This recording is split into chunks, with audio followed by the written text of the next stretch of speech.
वालेकुम वरहमतुल्लाहि वबरकातुहू। औज़ु बिल्लाहि मिनश शैतानिर रजीम। बिस्मिल्लाहिर रहमानिर रहीम। डाइस पे तशरीफ फरमा ऑल इंडिया मजलिस इत्तेहादुल मुस्लिमीन के पूर्व विधायक, शेर महाराष्ट्र पार्टी के कौमी तर्जुमान, मेरे बड़े भाई जनाब वारिस पठान साहब, इस प्रोग्राम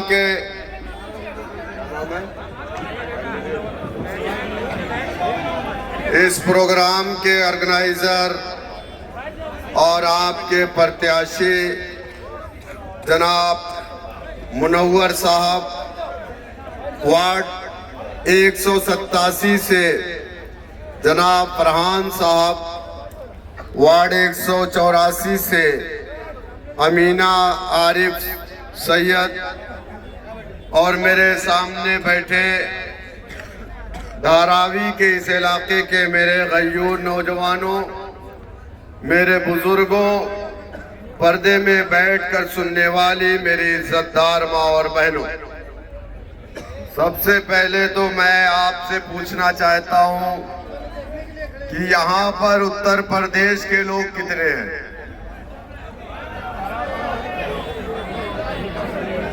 उत्तर प्रदेश के सारे लोग हाथ उठाएं। माशाअल्लाह, यहाँ तो सब अपने हैं। यहाँ जितने हैं सब भैया हैं, और भाभी परेशान है भैया से। कहा थी कि 19 लड़का पैदा करा थे। अरे भाभी, अगर तोरे ना होते तो हमारी कौन परेशानी है भाई? कौनो डॉक्टर के दिखाओ, ना मिले तो हकीम के दिखाओ, और कोई ना मिले तो हमसे बताओ, पार्टी में बहुत सारे हकीम हैं। 15 तारीख के आप लोग के वोट देवे के पता है कि ना है? 15 तारीख, और सिर्फ 15 मिनट निकाले के है। तो आप लोग तैयार हैं इंशाअल्लाह? भाई वोट दे दिया, नहीं तो बड़ी बदनामी हो गई। देखा यूपी के अध्यक्षवा के बुलाए तब वो न जीत पाए। ये बदनामी तो ना होई। वारिस पठान साहब को एहसास दिला दीजिए कि यहाँ पर उत्तर प्रदेश है, और वो छोटे वाले मंत्री को बोल दीजिए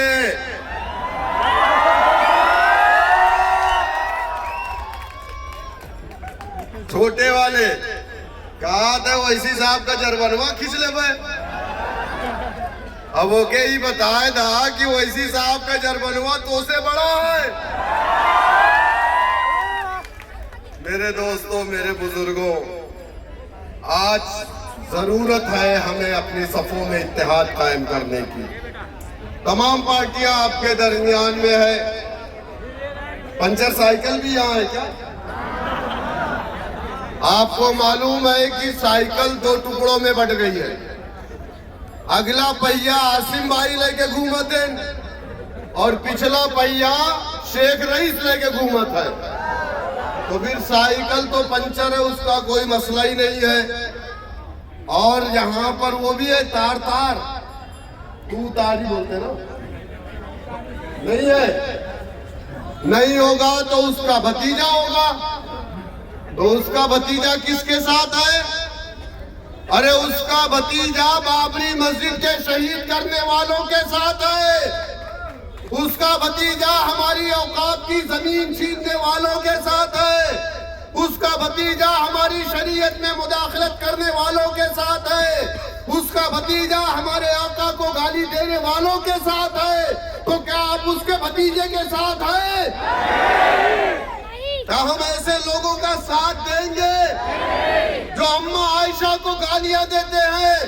क्या हम ऐसे लोगों का साथ देंगे जो हमें कठुआ कहते हैं? क्या हम ऐसे लोगों का साथ देंगे जो हमें कहते हैं तुम पाकिस्तान चले जाओ? देंगे?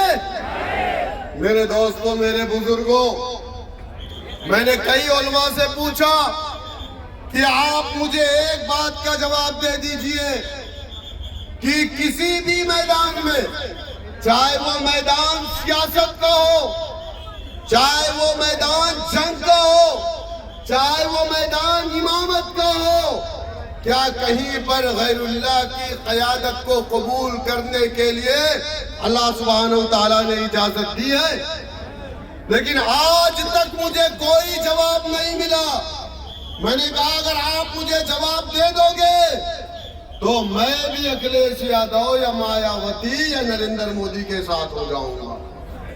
आप मुझे बताइए, हम फिरौन को हराने के लिए नमरूद को वोट डालते हैं और हम इस उम्मीद में रहते हैं कि उमर फारूक जैसी क़यादत और इंसाफ हमें मिल जाए। ये नामुमकिन है। आज पूरे देश में सबसे ज्यादा कोई शोषित है, वंचित है, जिसके साथ नाइंसाफी हो रही है, जिसकी दरगाहों को तोड़ा जा रहा है, जिसकी मसाजिद को तोड़ा जा रहा है, जिसकी शरीयत को पामाल किया जा रहा है, वो सिर्फ और सिर्फ मुसलमान। क्या मेरी बात गलत है? हमारे देश के अंदर संविधान है। हमारे संविधान के मुताबिक कोई भी अपनी पसंद का कपड़ा पहने। हमारे प्रदेश के मुख्यमंत्री सफेद कपड़ा नहीं पहनते, लुंगी कुर्ता भगवा कलर की पहनते हैं। बहुत सारे बाबा हैं, बड़ी चोटियां होती हैं, हमारे बाबा को बाल ही नहीं है। बहुत सारे लोग अपने सरों पर टोपी, चेहरे पर दाढ़ी रखते हैं, संविधान इजाजत देता है। बहुत सारे लोग नकाब पहनते हैं, नहीं पहनती हैं। हमारी मुस्लिम बच्चियां भी, संविधान इजाजत देता है। इस देश में कुत्ता, बिल्ली, चूहा खाने वाले हैं, संविधान इजाजत देता है। इसी देश में लहसुन और प्याज खाने वाले नहीं है, संविधान इजाजत देता है। आप बताओ मुझे, उत्तर प्रदेश के लोगों, 24 घंटे इनके घरों में कीर्तन होते हैं, 20-20 लाउडर लगाए जाते हैं कि नहीं? हमने कभी एतराज नहीं किया। 48 घंटे बजते हैं, हमें एतराज नहीं। हमारे भाई हैं, बताइए, एक दिन की तकलीफ हम तुम्हारे लिए उठा लेंगे। लेकिन हमारी मसाजिद से हय्या अलस सलाह की सदा आती है तो ये कहते हैं कि हमें बड़ी तकलीफ होती है। मैंने तो हदीसों में पढ़ा था कि अजान से तकलीफ सिर्फ शैतान को होती है। आका नबी करीम सल्लल्लाहु अलैहि वसल्लम की हदीस है, जब मुअज्जिन मस्जिद में खड़ा होकर के अल्लाहु अकबर की सदा देता है तो शैतान रिहा खारिज करते हुए भागता। ये हदीस है। मैंने मुरादाबाद में बोल दिया था तो वहां के SHO साहब मेरे ऊपर मुकदमा कायम करने जा रहे थे। मैंने कहा ये मेरा फेथ है, मेरा अकीदा है। उन्होंने कहा हदीस भिजवाइए, मैंने उनको भिजवा दिया, ये देख लीजिए आप। तो मेरे समझ में नहीं आता वो कौन लोग हैं जिसे हमारी अजान से परेशानी। हमारे लाउडर उतार दिए गए, हमारी मसाजिद शहीद कर दी गई, सिद्धार्थ नगर में 500 मदरसे शहीद कर दिए गए। उत्तर प्रदेश में हमारा बेटा किसी हिंदू बच्ची से मोहब्बत करता है, दोनों बालिग हैं, अगर शादी कर लेते हैं तो उसके घर को तोड़ दिया जाता। वही दूसरा रुख, अगर कोई मुसलमान बच्ची किसी हिंदू बच्चे के साथ जाती है तो उसे पुलिस प्रोटेक्शन दिया जाता है, घर वापसी का नाम दिया जाता है और हमें धर्मांतरण का मुकदमा लगा करके जेल में डाला जाता है। ये जो जुल्म, ज्यादती, अत्याचार, नाइंसाफी हो रही है, इससे लड़ने के लिए आपके पास रास्ते क्या है? कौन सा रास्ता है? संविधान है, देश में कानून है, आपको हथियार उठाने की इजाजत नहीं है। लेकिन इस देश में संवैधानिक तरीके से लड़ने के लिए बाबा साहेब भीमराव अंबेडकर ने हमें संविधान दिया और कहा सुनो, तुम अपनी लड़ाई इसी किताब से लड़ करके जीत सकते हो और अपने लिए हक और इंसाफ पा सकते हो। 78 साल हो गए देश को आजाद होकर के 78 साल हो गए। हमने इस देश के लिए कुर्बानियां दी। हमारे उलमा इकराम को अंग्रेजों ने सूली पर चढ़ाया। शामली से लेकर के लाहौर तक कोई ऐसा दरख्त नहीं बचा था जहां हमारे उलमा इकराम की गर्दनों को अंग्रेजों ने नहीं काट के लटकाया। इलाहाबाद के अंदर जंग आजादी के मुजाहिदीन को इतना मारा गया, इतना मारा गया, जमीनें कम पड़ गई थी उनको दफन करने के लिए।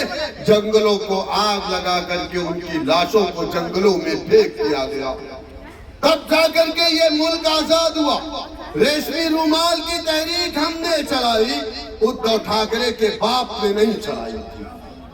अंग्रेजों के खिलाफ जिहाद का फतवा हमने दिया था, अजीत पवार ने उसके चाचा ने नहीं दिया था।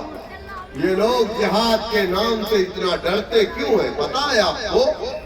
क्योंकि ये अंग्रेज की औलाद 5 बार इन लोगों ने अंग्रेज हुकूमत को माफीनामा लिखा था, जिसे ये वीर कहते हैं, वीर सावरकर।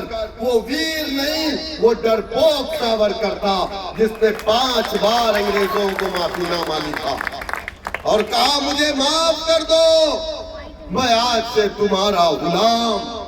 50 साल तक इन लोगों ने हमारी आन बान शान, हमारे तिरंगे को अपने हेडक्वार्टर पर नहीं लगाया। हमने तिरंगा बनाया, रेशमी रुमाल की तहरीक हमने चलाई, जिहाद का फतवा हमने दिया, तब जाकर के ये मुल्क आजाद हुआ। आजादी के बाद हमने कोई सियासी पार्टी नहीं बनाई। हमने कांग्रेस हुकूमत को कहा देश आजाद हो गया। हमारे उलमा इकराम वापस अपने मदारिस को चले गए, मसाजिद को चले गए, खानकाह को चले गए, दरगाह को चले गए और इस देश को कांग्रेस के हवाले कर दिया। और क्या कहा कांग्रेसियों से? ऐ कांग्रेस के लोगों, जुल्म की बुनियाद पर हुकूमत कायम नहीं रह पाएगी, कुफ्र की बुनियाद पर हुकूमत तो कायम रह सकती है। लेकिन इस देश में कांग्रेस पार्टी के दौरे इख्तिदार में महज 50 साल के अंदर आजाद हिंदुस्तान में 50,000 फसाद हुए। कितने? 50,000 फसाद हुए, जिसमें सबसे ज्यादा जानी और माली नुकसान किसी का हुआ तो वो कलमे ला इलाहा इल्लल्लाह मुहम्मदुर रसूलुल्लाह पढ़ने वालों का हुआ। क्या मेरी बात गलत है? तारीख के पन्नों को पढ़ लीजिए। है कांग्रेस पार्टी के चपरासियों, दलालों, है अजीत पवार और शरद पवार के चपरासियों, मैं तुमसे कह रहा हूँ, तब तुम्हारी राष्ट्रवादी भी कांग्रेस की बात में तुम अलग हुए हो। 50,000 दंगे हुए। अगर एक दंगे में 5 लोग मारे गए तो 50,000 दंगों में 2.5 लाख मौतें हुई। ये मैं नहीं कहता, ये तारीख के इदादो शुमार कहते हैं। 2.5 लाख लोग मारे गए और 2.5 लाख लोगों में 90% मुसलमान मारा गया, यानी 2,25,000 मुसलमान का कत्लेआम आजाद हिंदुस्तान में महज 50 सालों के अंदर हुआ। क्यों हुआ? मैं पूछना चाहता हूँ उन नाम नहाद सेकुलर चपरासियों से, अरे हमने तो इस देश की कमान तुम्हारे हाथों में दी, हमने सेकुलरिज्म के नाम पर भरोसा किया। हमारे बड़ों ने लखनऊ के रिफाए आम कलम में 1947 के दिसंबर के महीने में मौलाना अबुल कलाम आजाद की सदारत में एक बहुत बड़ा कन्वेंशन हिंदुस्तान के तमाम दानिश्वर मुसलमानों का बुलाया गया और कहा गया है, मुसलमानों, देश आजाद हो गया है। इस देश के अंदर 2 सियासी पार्टियां हैं, एक मुस्लिम लीग है और एक कांग्रेस पार्टी है। हमारे बड़ों ने कहा कि ऐ मुसलमानों, मुस्लिम लीग तुम्हारी पार्टी नहीं है। हमने लब्बैक कहा मुस्लिम लीग एक फिरका परस्त जमात है, मुस्लिम लीग के कायदीन तुम्हारे कायद नहीं है। हमने लब्बैक कहा, हमसे कहा गया कांग्रेस पार्टी तुम्हारी पार्टी है।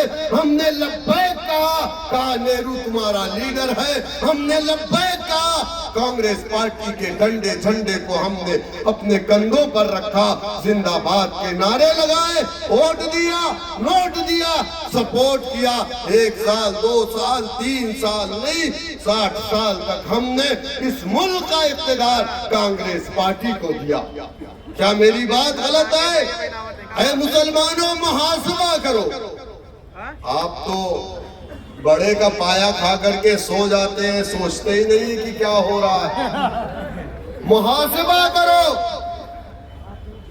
यौम आजादी के 78 साल और ये दबा कुचला मुसलमान कहां पहुंच गए? 800 साल हुकूमत करने वालों, मुहासबा करो। वो कौन सी गलती आपने की कि मैं 60 सालों में इन नाम नहाज सेकुलर पार्टियों ने हमें दलित से बदतर बना दिया। दलित से बदतर ये मैं नहीं कह रहा हूं। लोग कहेंगे आया था फेंक करके गया। हम बैरिस्टर ओवैसी के सिपाही हैं, हम नरेंद्र मोदी के फेंकू नहीं है। हम बैरिस्टर ओवैसी के सिपाही हैं। हमने सियासत बैरिस्टर से सीखी है और हम फेंकते नहीं है। Sachar committee, Ranganath Mishra commission, Kundu commission, Mahmoodur Rahman committee, Gopal commission की रिपोर्ट है कि इस मुल्क का मुसलमान दलित से बदतर अपनी जिंदगी को गुजार रहा। अरे हर समाज तो आगे बढ़ गया, हर समाज को इंसाफ मिल गया, हर समाज मुख्यधारा से जुड़ गया। अगर कोई आगे नहीं बढ़ा, अगर कोई मुख्य धारा से कट गया, अगर कोई अपनी मसाजिद को खो दिया, अगर किसी ने अपने नौजवानों को खो दिया, अगर कोई ऐसा है जिसकी तादाद हिंदुस्तान में तो 14% है, लेकिन हिंदुस्तान की सलाखों में 27% है, तो वो मुसलमान है। ये नाइंसाफी नहीं है तो क्या है? इसी नाइंसाफी के खिलाफ मेरे कायद नकीब मिल्लत, हबीब मिल्लत जब बोलते हैं तो ये चपरासी कहते हैं कि ये बीजेपी की बी टीम है। आप बताइए मुझे, अगर हम बीजेपी की बी टीम होते तो सबसे पहले तेलंगाना या आंध्रा में बीजेपी की हुकूमत बनती, लेकिन हम तेलंगाना में हैं तो आज तक बीजेपी का कोई भी सीएम नहीं बन सका। मेरे दोस्तों, मेरे बुजुर्गों, हमसे ज्यादा जो आज हम पर जुल्म, ज्यादती, अत्याचार, अन्याय हो रहा, आज हमारे नकाब पर हमला, आज हमारी बच्चियों पर हमला, आज हमारे नौजवानों पर हमला, आज हमारी दाढ़ी पर हमला, आज हमारी शरीयत पर हमला। हाँ, बताओ मुझे, इससे लड़ने का आपके पास रास्ता क्या है? रास्ता एक रास्ता है, जिस रास्ते को बाबा साहेब भीमराव अंबेडकर ने बताया। वो रास्ता सिर्फ और सिर्फ सियासत का रास्ता है, कोई दूसरा रास्ता नहीं है जिस रास्ते पर चल करके आपको इंसाफ मिलेगा। जब दलितों के साथ अन्याय हो रहा था, अत्याचार, उत्पीड़न हो रहा था, उनकी बहन बेटियों की इज्जतें लूट ली जाती थी, इस पुलिस स्टेशन में एफआईआर दर्ज नहीं होती थी। आप बताओ उत्तर प्रदेश वालों, मैं उन दलितों की बात कर रहा हूं जो 11% उत्तर प्रदेश में है, जिसे हमारे देश के संविधान ने अनटचेबल कहा है, अछूत कहा है। वो 11% है। जब तोरे घरा की गैया मर जात रही, के बुलावत रहा। जब घरा का जानवरवा मर जात रहा आज से 25 साल पहले, तो के बुलावत रहा, जाबे राजकुमारा के बुलाए लाओ। भैंसिया मर गई, बकरिया मर गई। समझ में आवत है कि नहीं? आवत है। तुम तो कहें यार रात रात कहीं भुलाए तो ना गया। बिल्कुल कहा तेन मराठी बोला ना बोलिया तो मार कहिया। अबे हम मराठी नहीं, अब तो उत्तर प्रदेश वाली बोलेंगे और तुम्हें भी सिखाएंगे इंशाअल्लाह। वारिस भाई आपको भी बोलना पड़ेगा यूपी वाली। हाँ सीखना पड़ेगा आपको। तो क्या आवत रहा घर बतावा? राजकुमारा के बुलाए लो, सूरता के बुलाए लो, विनोदवा के बुलाए लो, तब वो बुलावे गैया के पैरवा में रस्सी बांधे या भैंसिया या बकरिया के बिचवा में बांस डाले, दुई मिला कंधवा पे रखे, मैदानवा में लेके जाए और की चमड़िया छीले। सही कह रहा हूँ गलत कह रहा हूँ? वही 11% समाज की बात कर रहा हूँ। ले जाकर के उस चमड़ी को छीलता था, ले जाकर के बाजार में उस चमड़ी को बेचता था, उसके गोश्त को काट करके ले जाकर के अपने बच्चों को खिलाता था। क्या मेरी बात गलत है? और उसकी कोई हिस्सेदारी सरकारी नौकरी में नहीं थी। उसकी बहन बेटियों का रेप उसकी बस्ती में घुस करके लोग कर देते थे। कोई एफआईआर पुलिस स्टेशन में नहीं लिखी जाती थी। क्या मेरी बात गलत है?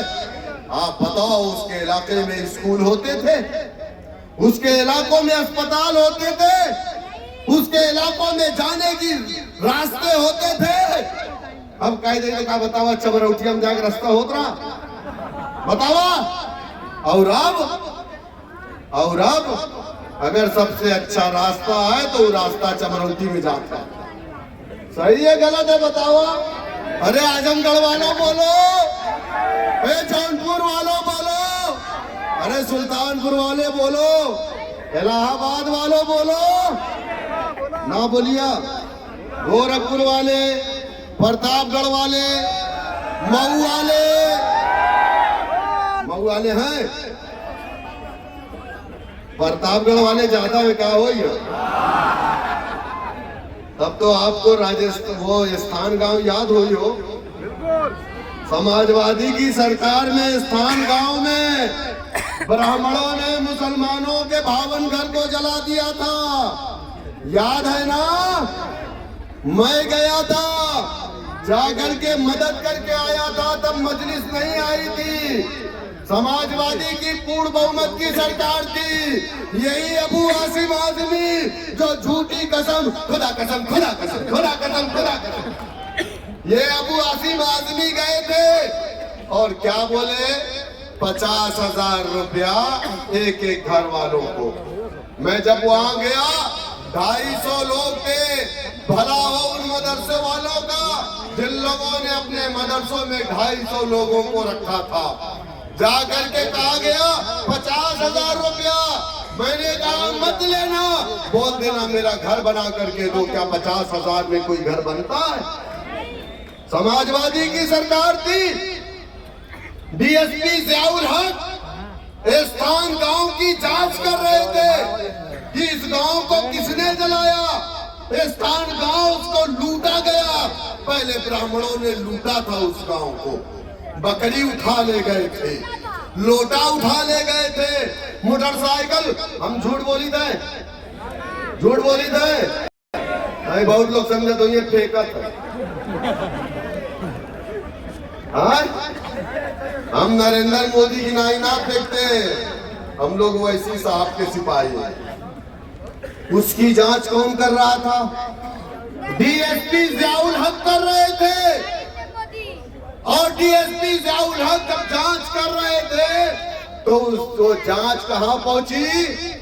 बोलो कहां पहुंची? अरे वो राजा भैया गुंडा का तो कुंडा का गुंडा है, उस तक पहुंची कि नहीं पहुंची? और राजा भैया समाजवादी पार्टी का कैबिनेट मंत्री था कि नहीं था? जेल मंत्री था कि नहीं था? क्या डीएसपी जियाउल हक की बेवा परवीन आजाद ने चिल्ला चिल्ला करके मीडिया के सामने नहीं कहा था कि मेरे शौहर को राजा ने मरवाया है?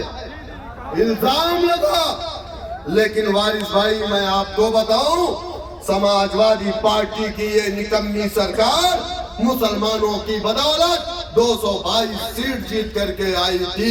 3 महीने में राजा भैया को क्लीन चिट देगी, कोई कार्रवाई नहीं हुई। मेरे दोस्तों, मेरे बुजुर्गों, ये हालात है इन नामनहार सेकुलर पार्टियों का। आप बताओ मुझे इंसाफ कैसे मिलेगा? दलित परेशान था, तब जाकर के उनका एक नेता जिसका नाम काशीराम था। काशीराम कहाँ के रहने वाले थे? आप लोगों को मालूम है काशीराम कहाँ के रहने वाले थे? अरे काशीराम पंजाब के रहने वाले थे। काशीराम पंजाब के रहने वाले थे। काशीराम को जब पता चला कि मेरा 11% दलित समाज अपने अधिकारों से वंचित है, उसके साथ ज्यादती हो रही, उसके साथ नाइंसाफी हो रही, उसकी बहन बेटियों की इज्जतें लूटी जा रही, तो काशीराम उत्तर प्रदेश आए। आइए मैं मेरी बात को समझने की कोशिश करिए, मैं आपको कहां लेके जा रहा हूं, प्लीज समझिए। काशीराम उत्तर प्रदेश आए और अपने 11% वालों की बस्तियों में जाकर के कहा, ऐ मेरे समाज के लोगों, अगर तुम चाहते हो तुम्हारे साथ इंसाफ हो तो जमहूरियत में, लोकतंत्र में तुम्हें अपना डंडा, अपना झंडा, अपना नेता बनाना पड़ेगा। सत्ता की चाबी को अपने हाथ में लेना पड़ेगा। यही वो सत्ता की चाबी है जिससे तुम इंसाफ के सारे दरवाजे को खोल सकते हो। आज लड़ाई नाली नापदान की है, अरे ये तो मिनटों में बन जाएंगे। आप अपनी सभा में इत्तेहाद खाली पैदा कर दो। क्या कहा कि तुम सत्ता की चाबी में अपने हाथ में लो। लोगों ने कहा, अरे काशीराम आया है जनसंघ से पैसा, तब ये भाजपा जनसंघ की क्या इल्जाम लगा? जनसंघ से पैसा पाया है, कांग्रेस को हराने आया है। और इल्जाम किसने लगाया था?